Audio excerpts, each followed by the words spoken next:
From the very beginning of the space program, NASA has been recording much of its progress through the lens of photographer Bill Taube. Taube was able to capture the essence of the space program in his work. From the time NASA began in 1958 through the last Apollo flight in 1975, he photographed every significant aeronautics and space event. Bill likes to joke that he was a photographer for NASA even before the agency was formed.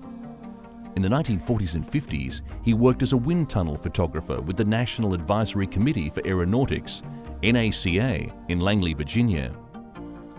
After hours, Bill worked alone, setting up his bulky 8x10 camera in the cavernous tunnels. This pioneering work let the public see aeronautical research as never before. According to Bill, his first shots were just basic wind tunnel photographs, but he always tried to think of ways to make them more artistic. In 1958, the NACA became NASA, and Bill Taube was sent to Washington, D.C. as the agency's senior photographer. He was assigned to the original 7 astronauts, covering all aspects of their lives, not just their work. Bill captured the tension of the training exercises, the camaraderie, and the spirit of each occasion. He was also the only photographer allowed free access to closed-door meetings, training runs, and missions. John Glenn made history the day he entered his Mercury capsule. Taube knew he had to provide coverage that would satisfy photo editors all over the world. And he did.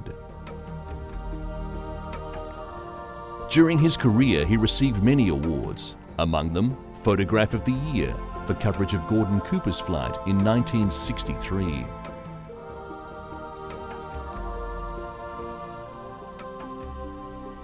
In 1969, the world watched as astronauts Armstrong, Aldrin and Collins carried out America's first mission to the moon.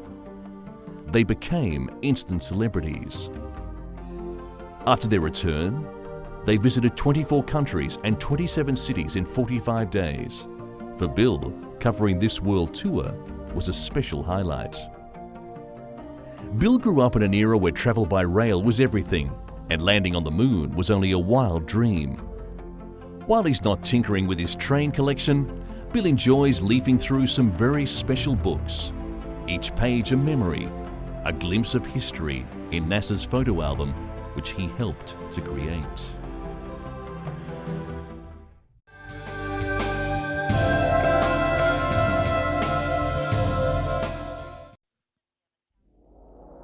This 11-ton satellite, called the Long Duration Exposure Facility, or LDEF, had been in space for almost 6 years before it was returned to Earth for examination.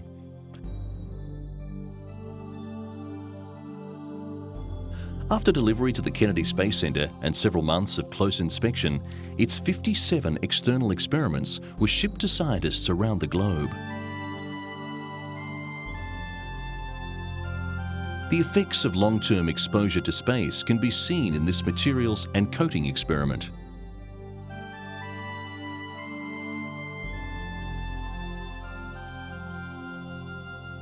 The various colorations and striping evident on the surface here were not present when LDEF was put into orbit. In fact, the top of this panel looked exactly like its unexposed underside prior to the journey.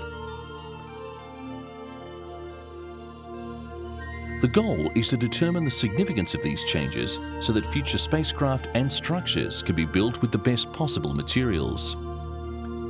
22 aluminium panels were positioned around LDEF. Their mission was simple: be struck by micrometeoroids and other man-made debris. Determining how many particles are out there, where they are, and what they're made of is critical in designing future protection for astronauts in spacecraft.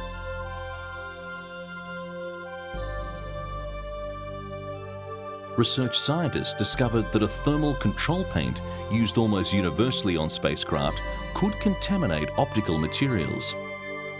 This unexpected brown staining would almost certainly result in a change in surface coatings for future space applications. Learning more about cosmic rays was the goal of an LDEF experiment at the Naval Research Lab in Washington, D.C. Cosmic rays are fast-moving particles that can penetrate human skin and even disrupt onboard computers, another factor to be considered in developing future space hardware.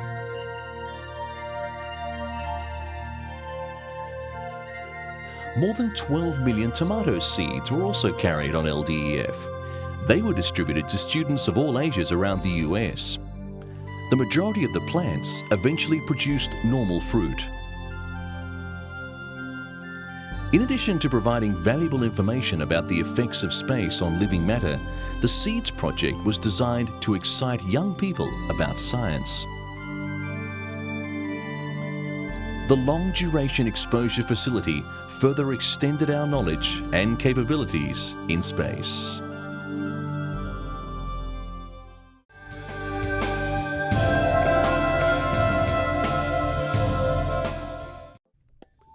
Despite the loss of the Shuttle Columbia, NASA is pressing ahead with its Mars rover project.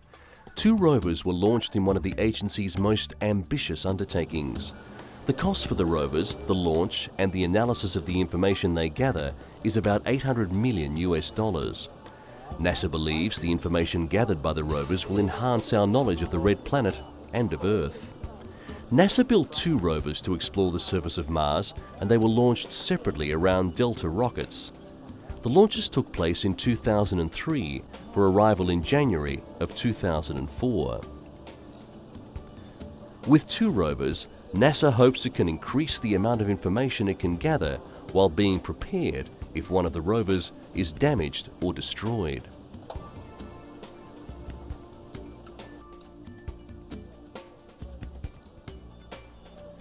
It can take more than 20 minutes to get a radio message to the rovers once they have reached Mars. As a result, NASA has built the rovers to operate as independently as possible. The planned period for the rover's operation on Mars is about 90 days. However, if the rovers can avoid damage, that period might be extended to 6 months. Beyond that, the Martian winter sets in, limiting the sunlight that powers the rover's solar panels. Each rover is outfitted with all the tools a human geologist might carry into the field. The rovers will be able to pick up and scan Martian rocks. Each rover is also equipped with cameras that can transmit pictures back to Earth. These pictures will allow scientists to plan missions for the rovers.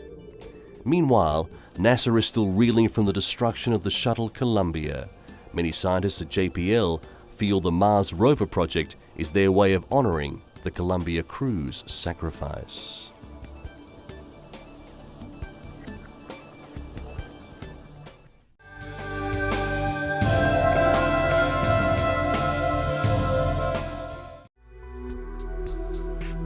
This is a computer-generated animation of Venus. The flight begins over Artemis. At 1,612 miles across, it's the largest corona on Venus. Magellan radar images are combined with altimetry to create a 3-dimensional map of the surface.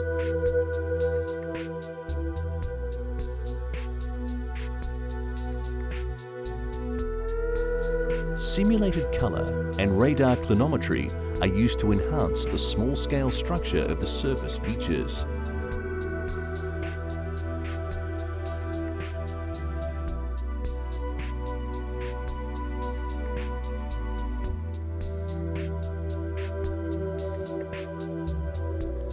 Now, over Mitchell Crater into the trough surrounding Artemis.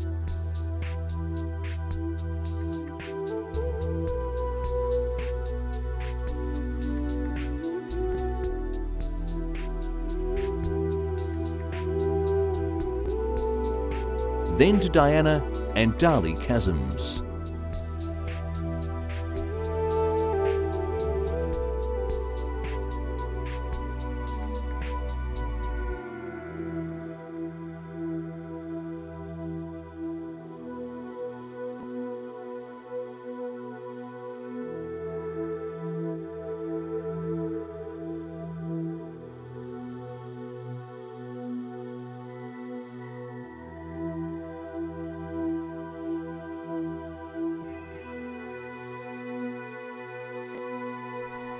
And our flight ends as we ascend for a final view of Artemis.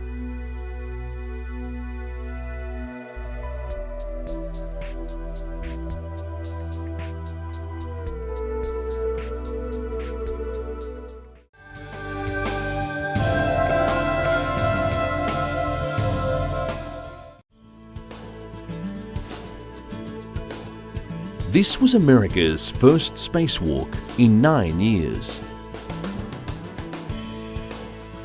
The astronauts were attached by safety tethers to slide wires attached just inside the payload bay. They wore a new design in spacesuits, also called extravehicular mobility units. A portable life support system was worn on the back, finally eliminating the need for a lifeline connected to the orbiter. Continuing their quest for reusability, the suits were not custom built for each astronaut. Tops and bottoms of different sizes could be mixed. They were also more flexible than previous spacesuits, allowing a greater practicality and comfort for extended use in space. The crew removed tools from a storage locker in the front part of the payload bay, then moved off again. Using a cable run through a winch mounted on the bulkhead, then tied to the cradle that had held the IUS, the astronauts demonstrated they could have lowered the cradle manually had commands from on board failed.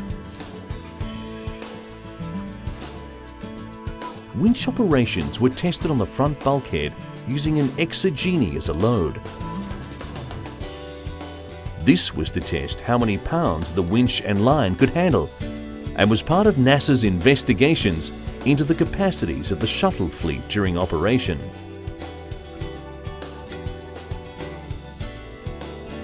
Lastly, the tools were restowed and the astronauts re-entered the spacecraft.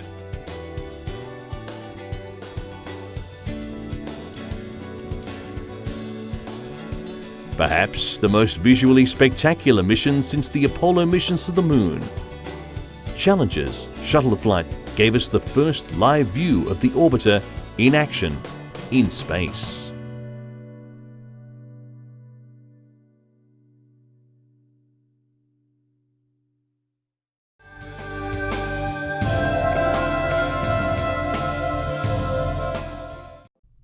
After 6 visits to the Moon, we had learned a lot about the makeup of the Moon. It also changed the way we looked at our nearest celestial neighbour. With a new focus on lunar exploration by several countries, interest has again been revived on setting up a permanent lunar base. It could also be a springboard for manned missions to Mars. It is possible that the early lunar settlers will also have to be miners, depending on the success of some researchers. They are looking for a potentially valuable product, helium-3. It could be mined using a large automated vehicle which would do most of the work of processing the rocks and soil. Helium-3 is a very rare isotope. Just 25 metric tons could provide enough energy to generate all the electricity used in the USA each year. Helium-3 is produced by fusion reactions in the Sun and carried through space by the solar wind. Earth's atmosphere shields us from the solar wind, but it's been depositing helium-3 on the Moon for more than 1 billion years. Studies indicate that the amount of radioactivity in a machine like this, generating energy from helium-3, will be 1/1,000,000th less than in nuclear systems used today. And no greenhouse gases, acid rain, or solid waste will result. The mining system proposed would not make a big mess of the lunar landscape.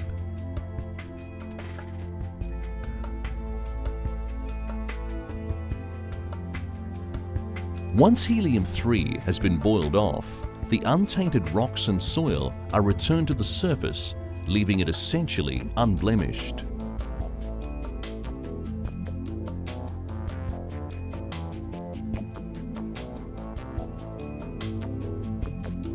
One of the byproducts is expected to be water. Something of great value on a very dry lunar colony.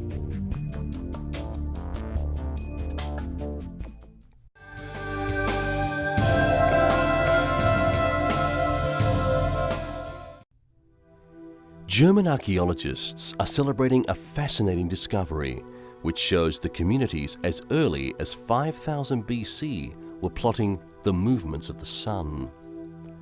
Archaeologists from Halle University and regional archaeological authorities, along with the group of around 30 students from Martin Luther University, are helping to excavate the site, and they can hardly believe their luck.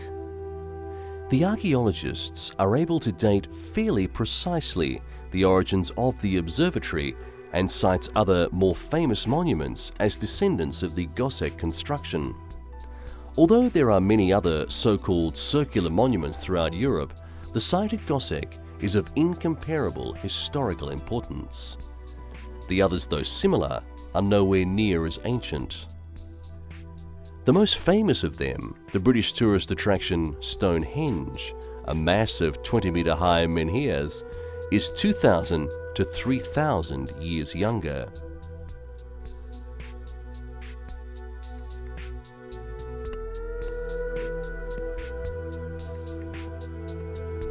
Archaeologists here have certainly had their fair share of sensational finds. It is barely a year since the region's experts uncovered an object of similar value and function, the Nebra dial, which was also used to mark the sun's path throughout the changing seasons.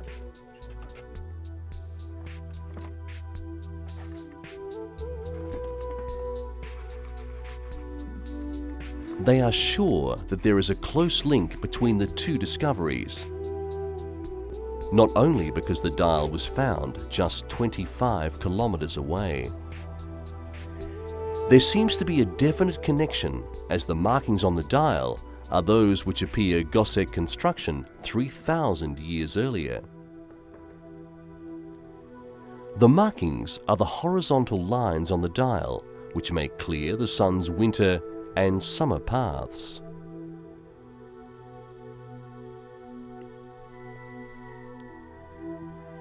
The remains at Gossec were only discovered by means of aerial photographs showing traces of the circular construction on the ground.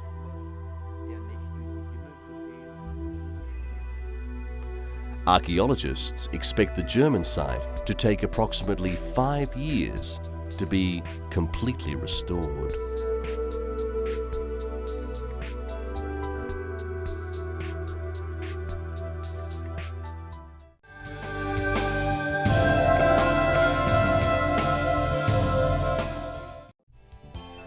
If you thought travelling to the moon would be all business, then you are mistaken. On his trip, Alan Shepard took along his clubs and ball and went out for a little game of golf.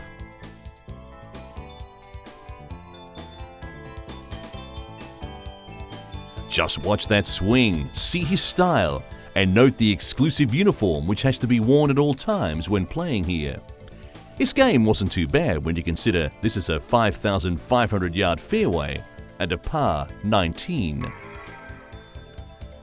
So if you want to join this exclusive club, just head for the moon.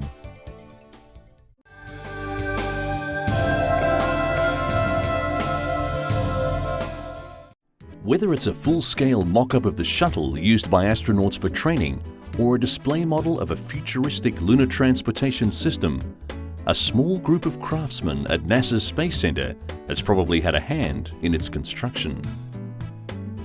For 30 years, modelling has been an integral part of engineering support for the space program. Each project, whether large or small, has its own set of challenges. The model shop typically has a number of projects going on at the same time. Here, craftsmen are assembling a model of a space station vacuum cleaner. Larger projects, like this model of a heat shield for a space payload, go through a series of trial stages before the final component is built. A low-cost wooden fiberglass mock-up helps engineers decide where to place instruments and wiring. A model of the exterior ensures that the heat shield's tiles will fit properly. These are all necessary steps that have to be taken before the final prototype is built. Most model building is still done by hand, but recently, labour-saving computer-driven machinery has taken over some of the tasks. The model shop's latest high-tech apparatus literally grows parts out of plastic with the aid of lasers and computers. These model makers have one of only a few laser stereolithography machines in the country. Engineers can come into the shop with a part they have designed, and the machine will build it by scanning laser beams into a vat of light-sensitive plastic. Minute by minute, the laser builds up layers of hardened resin.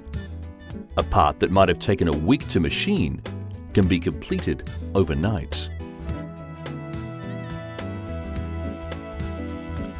Although labour-saving devices play a vital role in modelling, it's the skill and artistic ability of the people that brings ideas to life. The model builders, helping to turn the concepts of today into the flight hardware of tomorrow.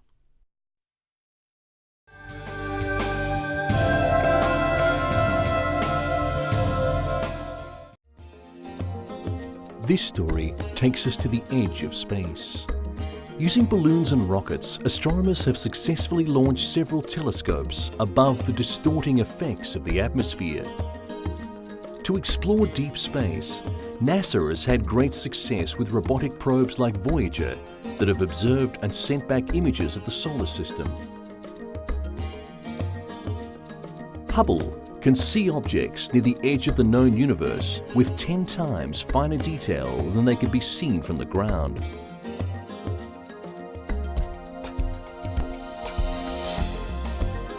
At the heart of the observatory is an 8-foot mirror, ground to near perfection. When pointed at an object, the mirror collects light and sends it to 6 instruments. Various satellites and ground stations relay the instrument's information to the Space Telescope Science Institute in Baltimore, Maryland. Viewing screens then allow scientists to make on-the-spot observations. At the same time, a tremendous amount of data is generated and stored for further study. In order to help astronomers plan observations, the Space Telescope Institute has the largest star catalogue in the world, containing 19 million celestial objects. The catalogue was made by scanning over 1,400 photographic plates of the entire sky.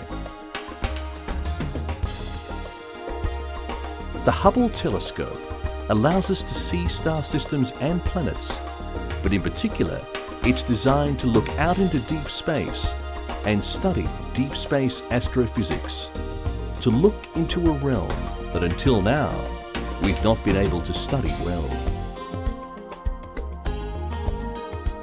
In our lifetime, space telescopes should match the enormous discoveries made at the very beginning of astronomy.